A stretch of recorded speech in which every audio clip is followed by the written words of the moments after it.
नमस्कार साथियों, यदि आपका किसी सरकारी ज़मीन पर 2012 से पहले का कब्जा है और निजी ज़मीन पर सन 2000 से पहले का कब्जा है, तो आप लोगों के पक्ष में एक बहुत ही बेहतर कानून मैं आपको बताने वाला हूँ। और देखिए, कई लोग जो है कमेंट करते हैं कि आप इसको बढ़ावा देते हैं, आप कब्जा करवाते। भाई, मैं किसी को बढ़ावा नहीं देता हूँ। जो कानून है बस उसके बारे में मैं लोगों को अवगत कराता हूँ बस। ठीक है, तो जो कानून है वो आप खुद देख लीजिए, मैं क्यों बढ़ावा दे रहा हूँ। ठीक है ना। और बाद बाकी जो लोग विशेषज्ञ द्वारा कंसल्टेशन करना चाह रहे हैं किसी मैटर में, तो कॉन्टैक्ट नंबर जो है यहाँ पे दिया गया है, व्हाट्सएप पे मैसेज करके आप अपॉइंटमेंट ले सकते हैं। डायरेक्ट कॉल ना करें पहले। ठीक है जी। चलिए आते हैं अपने टॉपिक पर। देखिए साथियों, यहाँ पे आप देखें कई लोग ऐसे होंगे जिन पर जो है धारा 67 का नोटिस आ गया है। ठीक है, उनसे जो है बेदखली का आदेश आ गया है, जुर्माना भी हो गया है। तो आप ये कानून समझें और आप अपने एडवोकेट को बता भी सकते हैं भाई। ठीक है ना।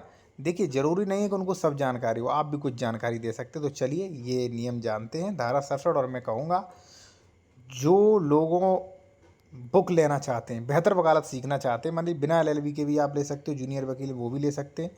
ये रहा, इसमें आपको सब कुछ मिलेगा। कब्जा हटवाने के लिए नियम ड्राफ्टिंग, ज़मीन बंटवारा, सरकारी ज़मीन से कब्जा हटवाने के लिए, घोषणात्मक वाद के लिए, कैविएट, वसीयत, प्रोबेट, मकान बंटवारा।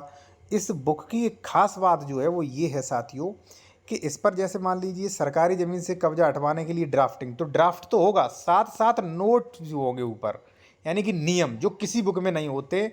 ठीक है ना। तो वो इसमें मिलेगा, यही खास बात है। ठीक है, तो स्क्रीनशॉट ले लीजिए। अगर आपको ये टॉपिक अच्छे लगे, इन पर ड्राफ्टिंग वगैरह चाहिए, तो ये 99 पेज की ई बुक है। आप इस व्हाट्सएप नंबर पर मैसेज कर सकते हैं, ये फीस दिया गया है। ठीक है। तो देखिए साथियों, अगर आपका किसी सरकारी ज़मीन पे कब्जा है या निजी ज़मीन पे कब्जा है, तो ये आपको देखना चाहिए। अब अधूरा ज्ञान मत लेना। ठीक है ना। धारा 67 का कतिपय गृह स्थलों एवं उनमें विद्यमान स्वामी के साथ बंदोबस्त। ठीक है, अगर मान लीजिए इस ज़मीन में आप मान लीजिए आपने मकान बनवा लिया है, तो वहीं पर आपका बंदोबस्त सेटलमेंट हो सकता है। यदि धारा 64 की उपधारा 1 में ने निर्दिष्ट किसी व्यक्ति ने इस संहिता की धारा 63 में निर्दिष्ट किसी भूमि पर जो किसी सार्वजनिक प्रयोजन के लिए आरक्षित न हो। ध्यान रहे, आपका चाहे भले ही सरकारी ज़मीन पे कब्जा हो, लेकिन साथियों वो आरक्षित ज़मीन ना हो, क्योंकि सरकारी ज़मीन में भी कुछ ज़मीनें आरक्षित होती हैं।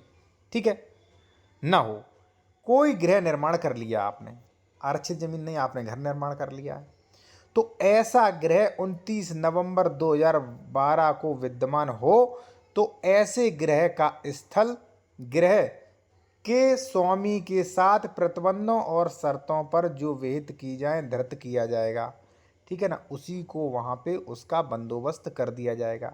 लेकिन ध्यान रहे, 64(1) और जो नियम है और जो आरक्षित जमीन ना हो, इनका पालन किया जाना चाहिए, तभी आपको ये फायदा मिलेगा। ठीक है ना।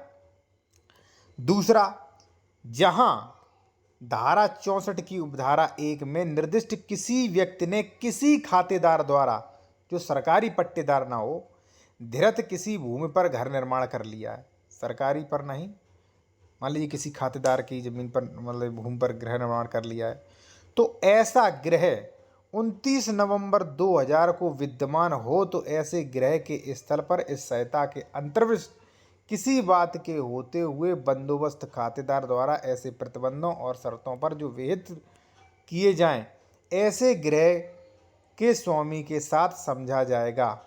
ठीक है ना। उसका भी सेटलमेंट किया जाएगा। ठीक है। लेकिन भाई इसमें यह प्रतिकूल कब्जा साबित करना होगा। तो अगर सरकारी ज़मीन है उसके लिए भी यहाँ पे मेंशन कर दिया गया है, और जो प्राइवेट निजी ज़मीन है उसके लिए भी शर्त आपको पूरा करना होगा, बाकी आपका वहीं बंदोबस्त किया जा सकता है। तो भाई ऐसे धारा 67 की कार्रवाई और जो अन्य कार्रवाई हैं, इससे आप बच सकते हैं भाई। ठीक है ना। इनको आप अच्छे से देख सकते हैं। और जो हमारे जूनियर एडवोकेट हैं, या मान लीजिए एडवोकेट हैं या नहीं भी एडवोकेट हैं, वो इस बुक को ज़रूर ले सकते। काफ़ी अच्छा बुक है कि आप इस बुक को ख़रीद के ही यानी कि पढ़ेंगे आप, तो आप ये समझ लीजिए कि आप जो है 70% वकील बन जाएंगे बिना एलएलबी के। अब ख़ास बात ये है, जब आपको स्टे के बारे में सब जानकारी मिलेगी, ड्राफ्टिंग मिलेगी, सबके बारे में टोटल जानकारी मिलेगी, कोर्ट केस, वाद के नियम, न्यायालय का चयन, ठीक है, मूल्यांकन, अनुतोष, अदालतें, धनाधिकारिकता, तो भाई आपको तो सब जानकारी हो जाएगी ना। ठीक है ना। तो आप ये ले सकते हैं, अगर सूटेबल लगे आप इसके देख सकते हैं टॉपिक क्या क्या मिलेंगे, व्हाट्सएप पे मैसेज कर सकते हैं।